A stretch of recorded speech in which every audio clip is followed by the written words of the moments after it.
Hello, everybody, and thank you so much for joining us today. I am incredibly excited. I have one of my dearest friends and probably one of the best writers out there, Linda Zimmerman, on the phone. Linda, thank you so much for joining us today. Well, my pleasure. Thanks for having me. This is great because this is not the first time that you and I have had a conversation. We have talked about your writing, we have talked about the stuff that you enjoy, and you are just all over the map with what you're writing. In fact, one of the things that we're advertising today is your free short story. It's called like what is it? It's called like I'm going to get this wrong. HVZA shopping apocalypse sale. The HVZA apocalypse sale. Apocalypse sale, yes, the HVZA apocalypse sale. Okay. Now here's the funny thing. When I did a search for your name. I did a search for your name on Smashwords, which is probably one of the best book, I don't know what you want to call it, independent publishing sites. What do you want to call this? It's like, well, it's the ebook distributor service that gets the ebooks to Apple and Kobo and Barnes and Noble. So that is where, if you want to upload an ebook, that's what you have to go through. Right. Okay. Well, here's the only reason why I'm bringing this up. I did a simple keyword search. Linda Zimmerman, Z-I, 2 M's, E-R-M-A, 2 N's. Okay? I did a search for that, and the covers that are coming up are just absolutely, this is great. And I'm going to show you exactly what I have on, or tell you what is on my screen. Ghost Investigator Volume Number 12. HVZA 2, a novel. Hudson Valley UFOs, I'm going to call it a nonfiction investigative book similar to Volume 12. War Dog, a short story book that has art by the amazing Ken Frederick. Mind Over Matter, a novel that is also by you. Home Run, a novel by you. In the Night Sky, another UFO investigative book. HVZA, a zombie novel, and then we have another Ghost Investigator Volume 10, and then we also have Ghosts of Rockland County. Those books are also investigative. Linda, it seems like you're either looking up or looking into a grave or looking into shadows. What is up? And you would think with all of that I'd stay out of trouble, but no. I have a lot of interests, and most of them tend to be on the weird side, and I'm fascinated by all things paranormal. I love zombies. The UFOs, people just started asking me to look into their cases, and I just happen to live in the Hudson Valley of New York, which has lots of ghosts and lots of UFO sightings over the years. So I guess I'm in the right place at the right time. That is interesting. What your writing style almost reminds me of is a little bit of a Richard Matheson-like style. I just got done reading his amazing novel, Hell House. And I was looking into some of the other works that he had done, and yes, I'm very late in coming to the party for this one, but he had also written I Am Legend. He had also written several other books, and he's not pigeonholed. He is referred to as a genre writer, but he does paranormal, he does alien, he does zombies. He was all over the place, and you seem like you're kind of following in that category, where it's kind of like, you'll do zombies one book, then the next book is ghost investigating, then the next book is more UFO. Do you think that helps out with your writing? I think it helps me because I get very intense with whatever project I'm working on, and I will be completely absorbed, say, in the UFO project, and then I need a break, and it's like, oh, now I'm going to create a zombie world, another fiction. I really love fiction, so it's very refreshing to go into that. And then, once maybe if you finish a fiction work, you say, okay, let me get back to something investigative, something more nonfiction. So it's nice. I do get to bounce around to different topics and use different parts of my brain. So I feel very lucky to be able to work on all these different things. And I'll just give you a brief heads up. I'm working on a science fiction book now, something I actually started over 20 years ago, put in a file, and forgot that I had. And I really enjoy the story. I don't want to get into it too much, but it's getting my science fiction juices flowing again. Gotcha. Can I ask, are we talking something space opera-esque? Again, without getting into the plot, are we talking something space opera-esque, or are we talking something along the lines of Interstellar, which be honest, I haven't seen the movie as of this point, but it's I would classify that as something like 2001 Contact, starring Jodie Foster. That's kind of right on the periphery of science fiction. Are we talking something like that, or what? Well, it's space opera-esque in the sense it's set in the future in a distant planet colony, and the hero, I don't know if we actually want to call him that, gets himself into some trouble and some strange things start happening to him. So I'm having a lot of fun with it. Oh, that's great. Is it kind of like visiting an old friend again? It is, and it's bizarre because I wrote this at least 20 years ago, and as I'm reading it, I'm thinking, oh, you know what I should say next is this. And that's exactly what I had written in the next line. It's like, wow, I guess my mind works in a certain way. And I had about 20 pages, and I barely changed a word of any of it. And I still think the same way, and I'm just picking up right where I left off. So I don't know if that's good or bad, but I definitely still think the way I used to. Yeah, and then you'll write in there, and before I was interrupted by 2 decades, ... That's right. Life got in the way for a while. Life and 30 other books got in the way. I've always imagined, and I do promise, I know that our readers, our listeners are anxious to hear us talk about HVZA2, and I promise I want to get there. But do you mind if I pick your brain a little bit about the writing process? Sure. Okay. I've always imagined whenever I was working on a short story or something like that, like if I've got 2 guys that are like, let's just use this as an example, 2 guys that are sword fighting, and one of them is fighting for the damsel in distress, and they just go back and forth, and then all of a sudden, life in 30 books gets in the way.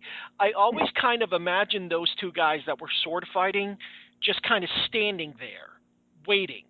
Like if they were on a giant bridge someplace, and it was in the middle of this great big canyon, and they're just sitting there just like fighting with the swords going, I will defeat you, and no, you will not, and da-da-da-da-da. And then I go, oh, okay, I've got to go deal with this certain topic for the next 3 or 4 weeks. I just sort of imagine these guys just kind of standing around.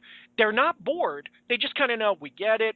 We're fictional characters. We'll be waiting here waiting for you. Okay? And I actually kind of imagine them, one of them pulling out like a crossword puzzle, and one of them like just sipping a cup of tea or a cup of coffee, and then they're just like making small talk back and forth with each other. Just kind of like going, oh, did you see the game last night?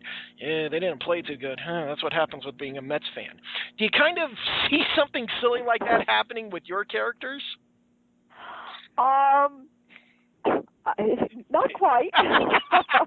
I don't know how to put that, but it's more for me that it's the whole story's in my head, and I just have hit the pause button for way too long. Right.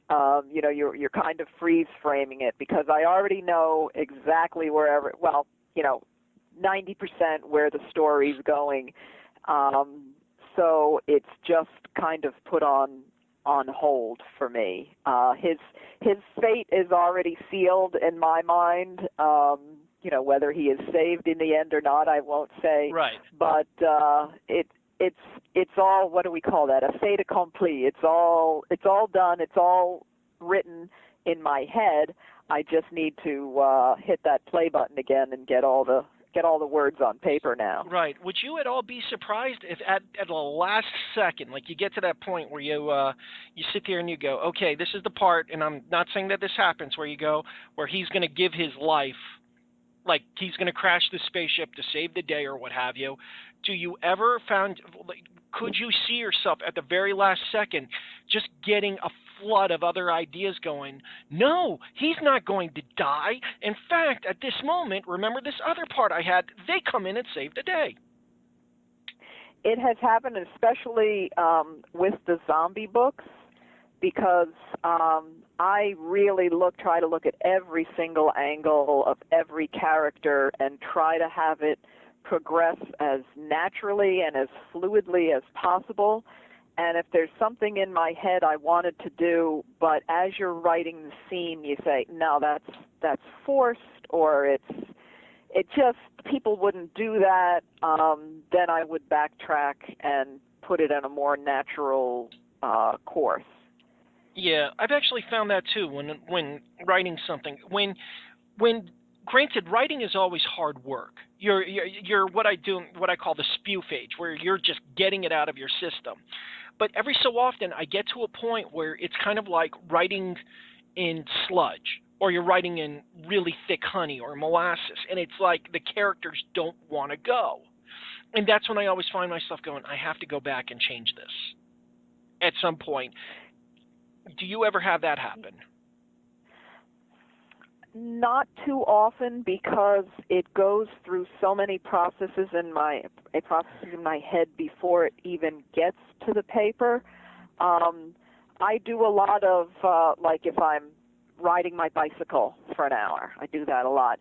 I will go through a scene and I will go over and over it, or maybe before bed and I'm just sitting there getting a little drowsy. I was like, all right, let me run this character scene and let me run that through and see how that would go.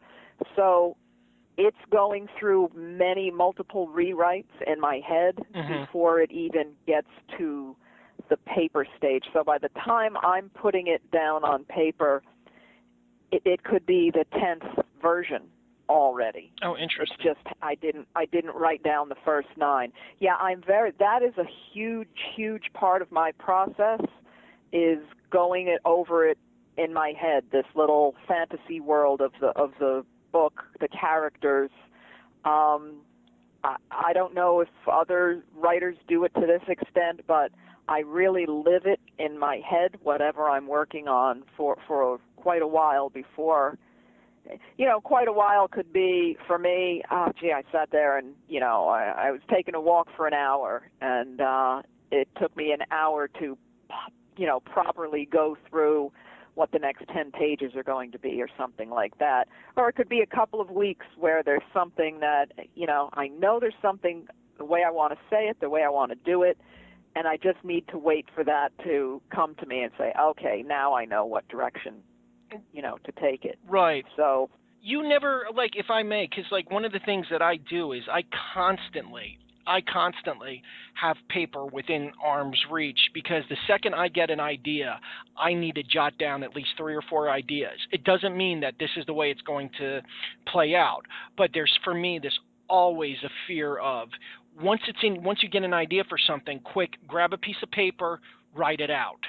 Because I have a pad and a pen right here in arm's length, where I was writing down a couple of words that I wanted to use and a couple of put this idea, insert this idea here. So yes, absolutely. When I'm especially when I'm working on a book project, but many times when I just get an idea, I have sticky notes all over the place.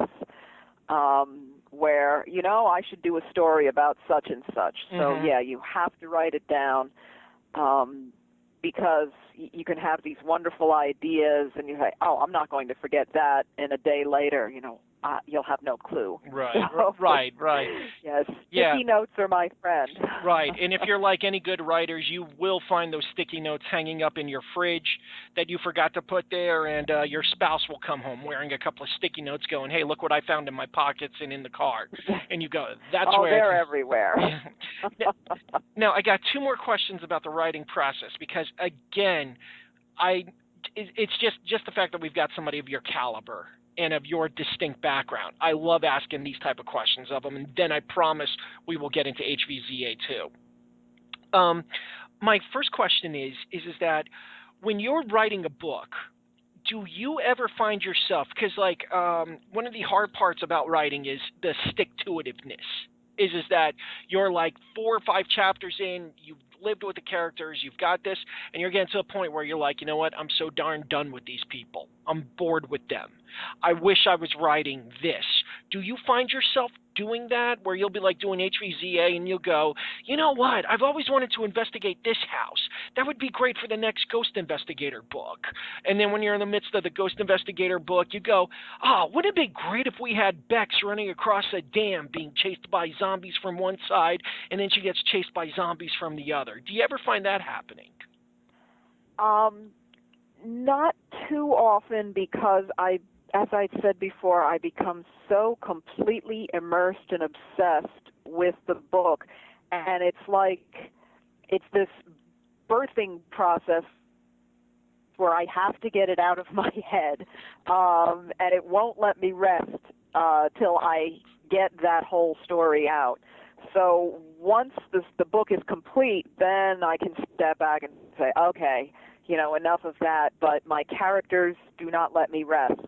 I have never been to a point where I'm in the middle of the book and say, oh, geez, I really don't want to finish this. It's like, I can't wait to finish this. I can't wait to, do I really have to sleep?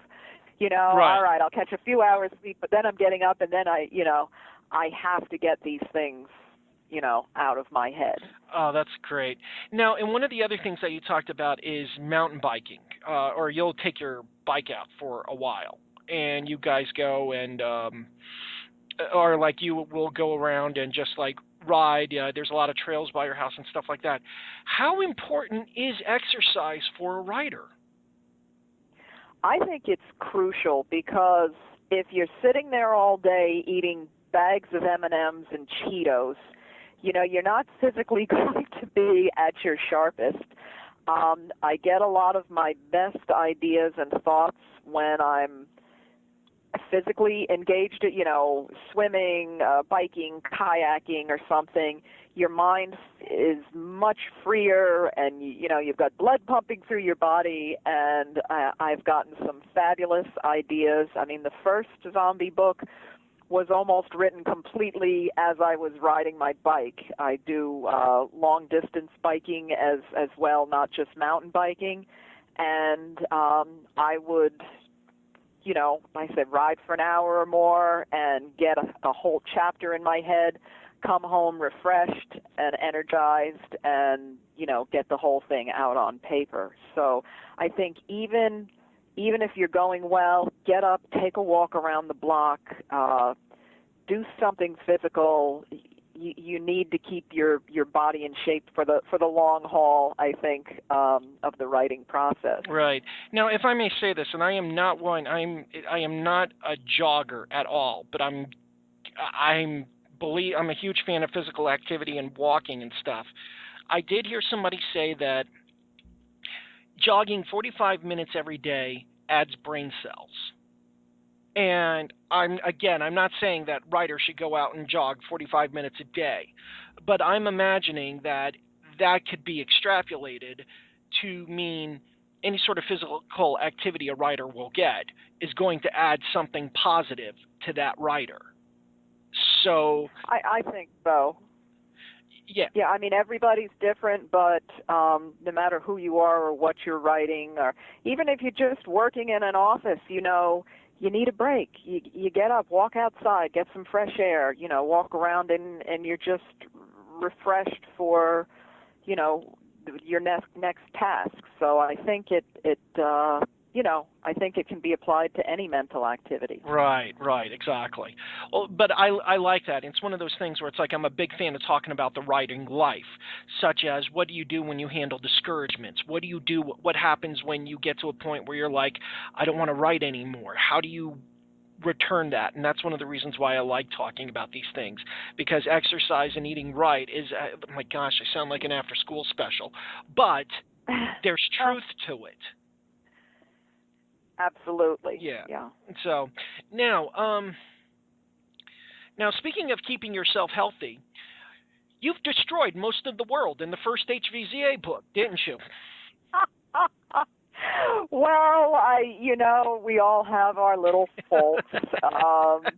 There's just this apocalyptic streak in me that I can't suppress.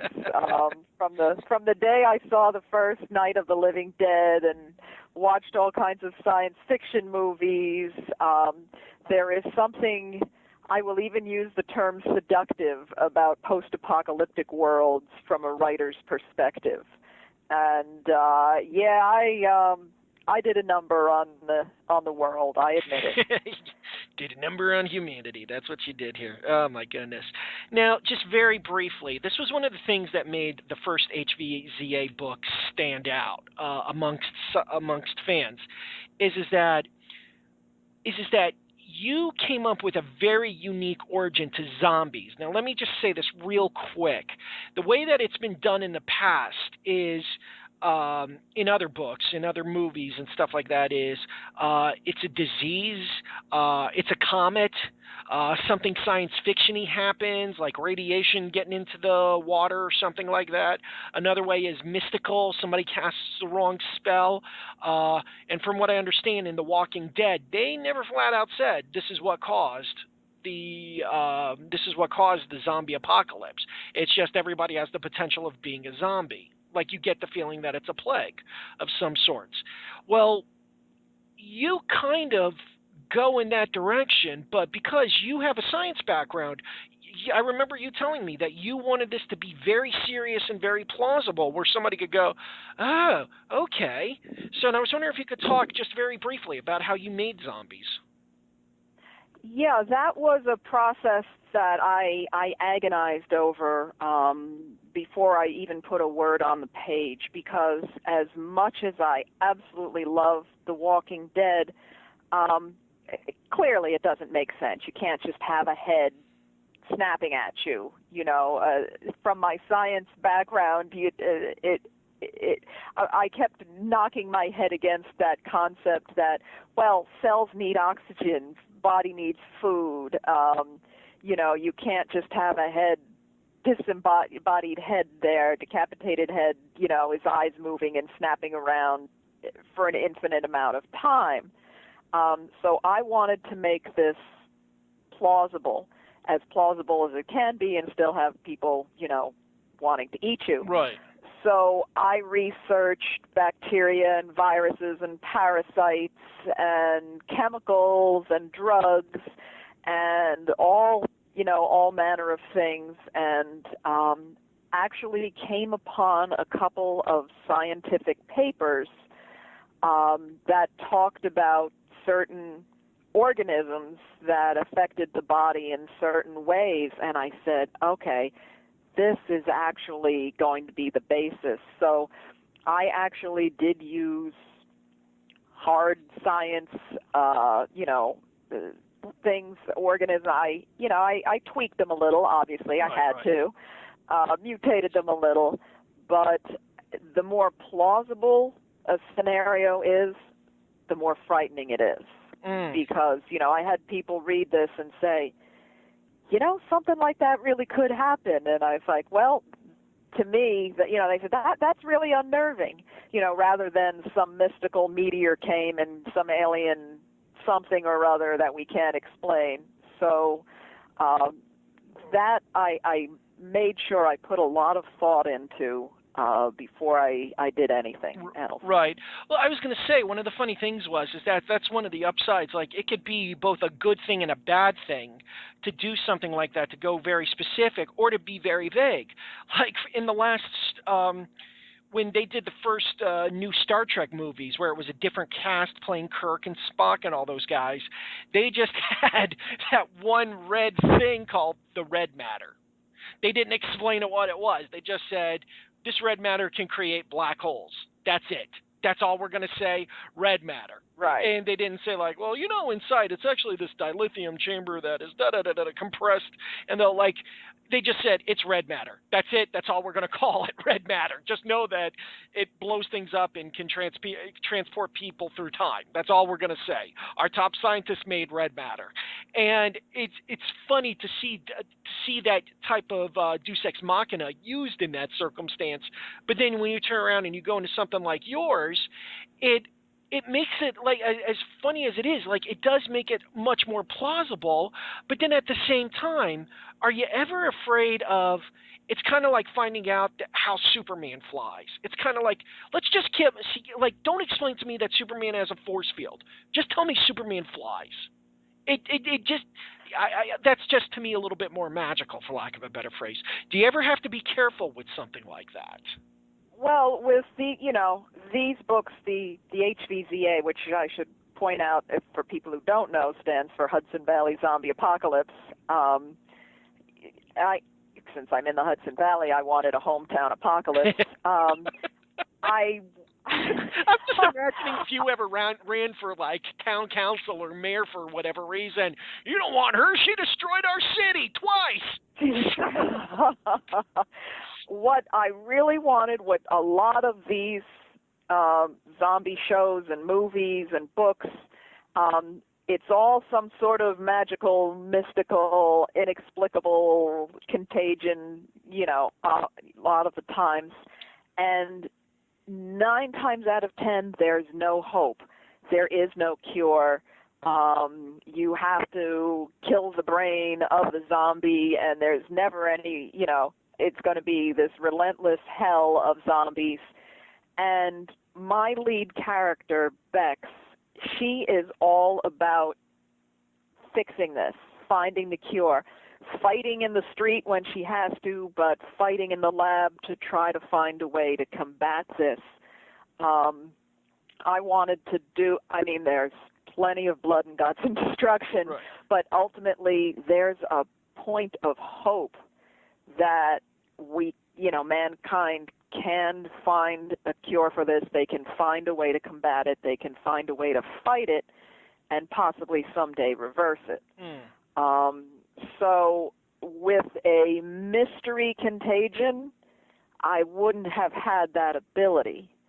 And I think it makes the story more interesting, gives it more depth and dimensions, because it's not just the bullet to the brain. It's, okay, what kind of things can we do medically and scientifically to try to combat this as well? So that was my goal, and now that I'm 2 novels into this series and the feedback I've gotten, I'm very gratified that people get it and they really appreciate it, and they're much more into the story because they see what I'm trying to do with it. Right.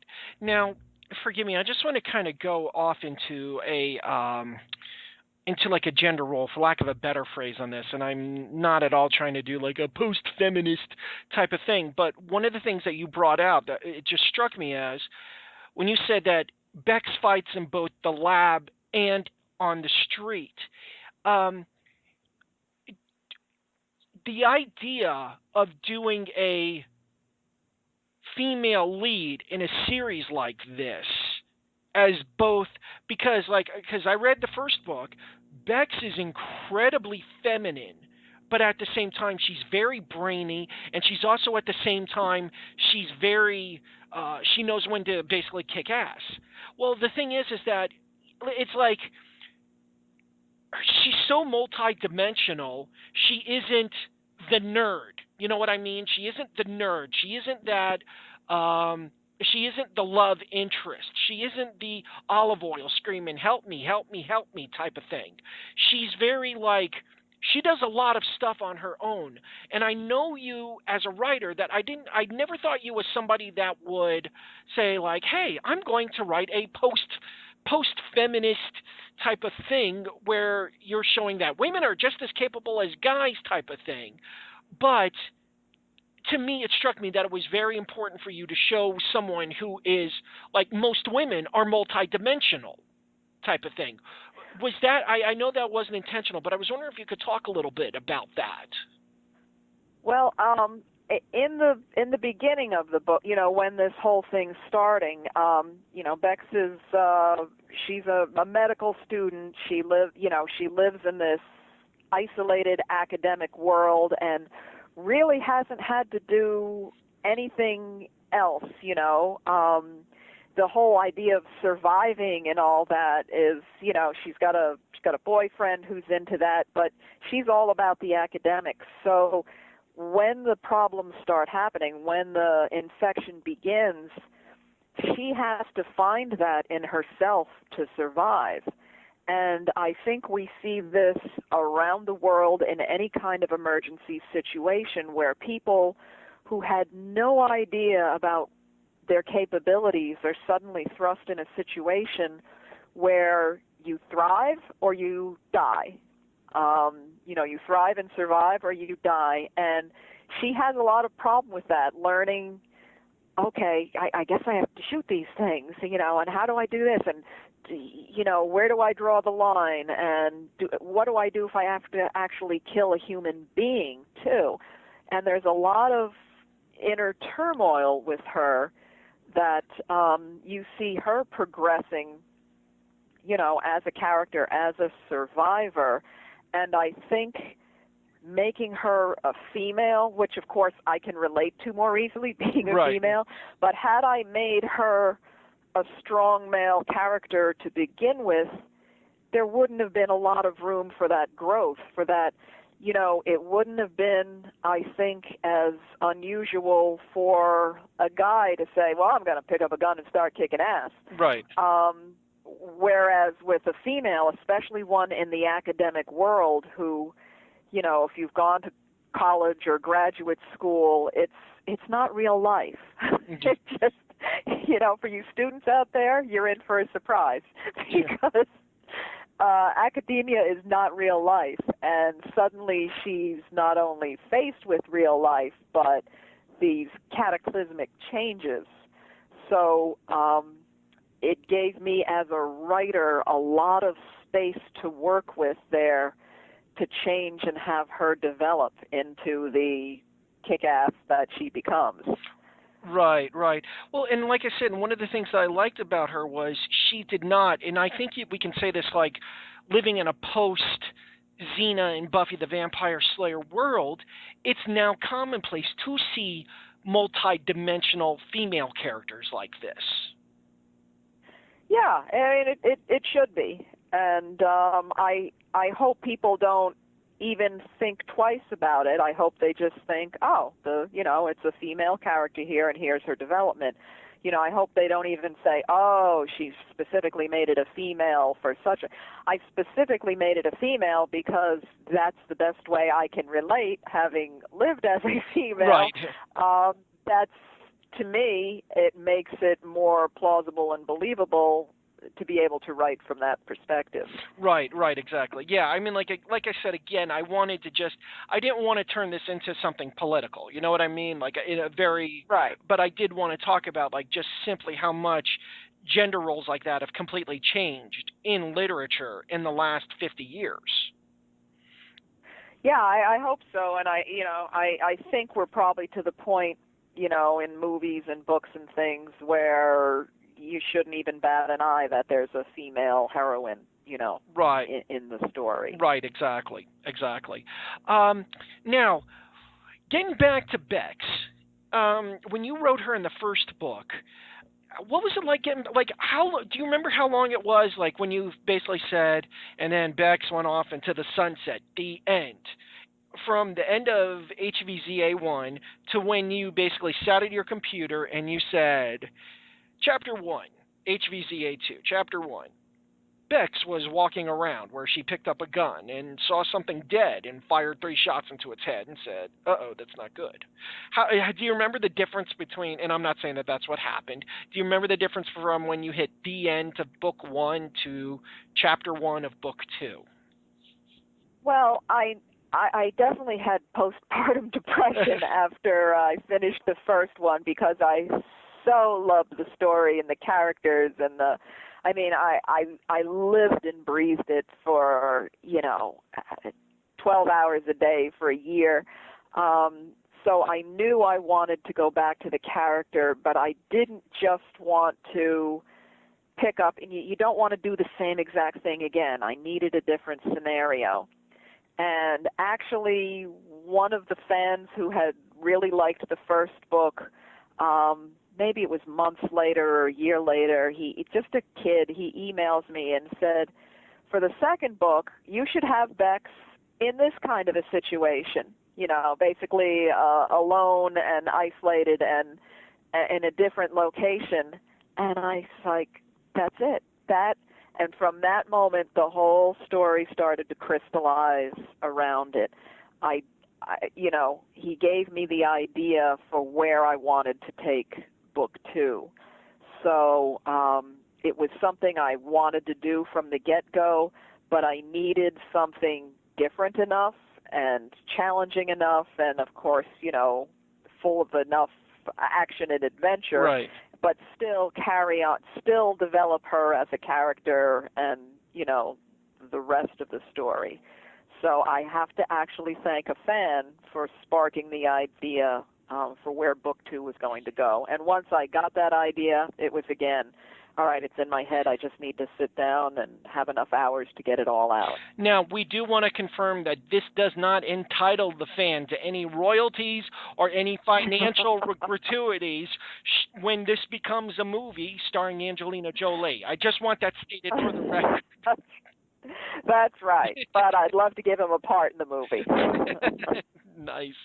Now, what is now one of the big things that we've discussed? Now, can I talk about, for lack of a better phrase, the post office, or did you want to keep that? Oh, sure. Yeah, I guess we should point out that this second novel, where the first one is set completely in the Hudson Valley and parts of New York City, this one is northern New Jersey suburbs. So take it away. Well, gotcha. Now, here's the thing, though. There really is not much difference between where Bex is at that moment in northern New Jersey and the real-life northern New Jersey. There's a lot of dead people running around. Well, she does make a crack in the beginning that New Jersey always did seem to be one step away from apocalypse anyway. So. Do you want me to argue with you on that point? Not at all. I have yet to have someone born and raised in New Jersey who's argued with me. All right, fine. So you've written ghost books too. Yeah. Well, obviously, northern New Jersey has much higher population density. Right. It just fit the type of scenario I wanted to thrust Bex into. Right. Now, let me just also say this for the record. If anybody is offended by anything that I have said about New Jersey in the last few minutes, I want you to know I honestly don't care. Your emails and complaints will be ignored. So anyway, now with that said, sorry, doesn't mean that Linda shares that view. I'm just saying from my perspective. But I did now, when you're jumping back to it, now one of the big plots is that Bex is stuck in a post office during a really nasty blizzard. Can you talk a little bit about what she was dealing with and what was going through her mind and feelings of that? Well, the whole gist of this second novel is she doesn't have friends and people to connect with. She's completely alone. She does obviously meet some people here and there, but she's completely alone. She's she's been injured.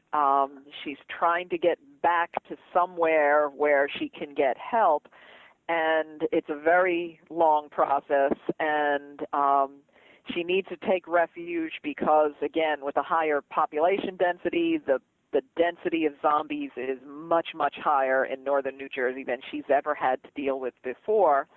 And she, out of desperation, breaks into some post office, which, again, I thought a lot about this because I wanted to have certain things available to her, and obviously a post office that has packages from all around the country. And so she starts not only opening packages to try to find things to eat or to help her, fight, Right. but she starts reading letters. And it's a very poignant thing where she's reading about these people who are infected or trying to find out about their loved ones, and you see a little glimpse of when the infection was just starting before the apocalypse really hit hard, of the things people were going through. So when I started writing the book, I never thought of her hiding out in a post office, but what a great place to go, because if there's stacks of packages in there that haven't been delivered, what can you find that can, it's a great resource. So when the apocalypse hits, I'm heading to the Central Post Office, Right, because it's probably a treasure trove of items there just waiting to be uncovered. Right. Now, when you were dealing, being able to get with the isolation that Bex is dealing with, did you do any research from this, or was this something that you pulled out of your imagination? Because I've read different books where you've got someone that's been in isolation for 2 or 3 months that they come out of it a better person. They basically said, in order to keep my sanity, I read and did push-ups and blah blah blah. And then you get other people that they end up that one character from A Treasure Island that's running around begging people for cheese, and he's out of his mind or something like that. How did you do the research for that sort of isolation? Well, it's something I kind of pulled out of my own character, because I've had things, unfortunately, where I've had long illnesses where you're kind of alone and you're freaking out, and so all of those fears and anxieties and things, and obviously I wasn't completely alone and isolated, but it's very easy to transition from something like that to the mind of Bex, and right. it's difficult, and but still the overwhelming desire for her still is to survive, but it does start getting to you. And, there are certain signs that she's mentally starting to slip a little. She's talking, you talk to yourself, you talk to, right. The Castaway movie with Tom Hanks where he's talking to the soccer ball there, and things like right. that, So, yeah, there were some hints that if she was there much longer, it probably really would have started affecting her. Right. Now, because what that reminds me of is that, I don't know if you've ever heard of the book The Hiding Place by Corrie ten Boom, and it was the story of these of this family that lived in Holland when it was occupied by the Nazis, and they had Jews. And what ended up happening to them was they ended up getting caught by the Nazis and were put in prison camps. And I distinctly remember this one scene where one of the sisters is sitting in a cell talking to ants, and basically telling ants oh, let me tell you about this picnic I went on, or let me tell you about this big thing that I had, or the time that my father came over and we did this, and this. And it was and then when the ants were just crawling around, and one of the ants would turn back and go into the the cracks in the wall, she actually was getting emotional over it, oh, please come back, I've got more I want to tell you. Yeah, you become emotionally unbalanced, and in Beck's condition, and a lot of people who are under this type of stress, you're undernourished, you're not getting enough sleep, you're fearful for your life, you know, all these emotions and biochemicals of desperation, they work on you. And yet she's also trying to focus, and once she's physically more able, she realizes she needs to, this is where a physical training comes in, she realizes she is, you know, when the spring comes, she is literally going to have to run for her life. So she decides, you know, hell with sitting around, you know, waiting for something to happen. She has to go into training to make herself physically able, you know, no matter what the mental costs are, she needs to be, you know, it doesn't matter what your mental state is if you're not physically able to get out of that situation. Right. So it brought a lot of things, again, into play for ultimately for her to try to get to help. Right. Now, if I can, without getting too much into it, I would think that a nasty blizzard, and this area of Jersey and New York has seen a handful of them in the last 4 or 5 years, like really bad, like 20 inches of snow, days type of things. I would think that really nasty snowstorms like that would end up destroying a lot of the zombies that would be walking around in this area. Well, I'm not going to give that away. Let's just say it does kill some of them. You know, they zombie Right. popsicles. They become, but they've found some way to go into some sort of stasis. Let's say. Oh, interesting. Well, can I ask? Yeah, not indefinitely, but there is definitely something that happens after the snowstorm that. One of my best scenes, I think, in the book. Well, can I ask, is this something that you sat down and thought about? Much the same way you created the parasite, that irradiated parasite that created the zombies in the first place. Is this something that you sat down and went, okay, this could work? Yeah, because obviously if it got really, really cold and every single zombie died, that doesn't help the book. Right. That doesn't. But on the other hand, I could not reconcile something standing out in 8-degree weather, freezing solid, and still being able to reanimate once it thaws. So I was trying to find some sort of happy medium, and of course, in biology, in the animal kingdom, we have things that hibernate or go into somewhat these stasis type states. So I kind of use that, and plus my zombies like to huddle together. You know, Right. You share your body warmth there. So it was definitely something I had to carefully and again try to make it as realistic as possible. Right, exactly. Now, just kind of because this is fast coming to an end, our time's fast coming to an end. I wanted to say you have a free short story that you wrote. Yes, And I was going to ask if you yeah. can talk about that a little bit. What's it about, and where can people get it? Well, after I wrote the first one, a lot of people came to me and said, well, why didn't you set it in the Palisades Center Mall, which is in West Nyack, New York, one of the biggest malls in the country? I'm like, well, zombies in shopping malls has been done before. People have been there, done that. But a lot of people kept mentioning it. Gee, I wonder what would happen to the Palisades Center. So I decided to write a short story set in the Palisades Center at the onset of infection, so you can see a scenario of something that happened there and then what ultimately happened to the mall. And I just decided, people have been so nice to me and supportive with my HVZA work, I made it a free short story, which you can get through Kindle, or go to Smashwords and look up HVZA Apocalypse Sale, and you can get it in for Apple, for Barnes and Noble formats, or you can read it just as text right online if you don't need a reader to do it. So it was just kind of a little thank you to my fans who kind of requested it. Gotcha. Well, cool. Linda, thank you so much for joining us today. I really appreciate it. And real quick, can you give everybody your information as to where people can find your stuff, where people can find you online, where you're going to be speaking, that sort of thing?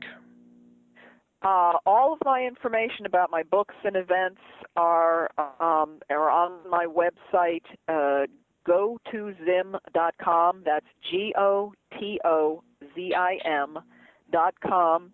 My books most of them are available on Amazon. They're in paperback, they're in ebook format. And if you have questions, suggestions, comments, you can reach me through the website. And I'm always happy to get good reviews on any of my work. Yeah, and again, whatever you suggest, Linda will take it. It does not mean you're entitled to any of the proceeds. We just want that. Exactly. Got that unknown. Linda, thank you so much for joining us today. I really appreciate it. It's as always, it's just an absolute pleasure to speak with you.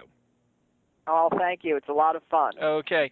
And everybody, thank you so much for joining us. My name is Don Smith, and you can find me on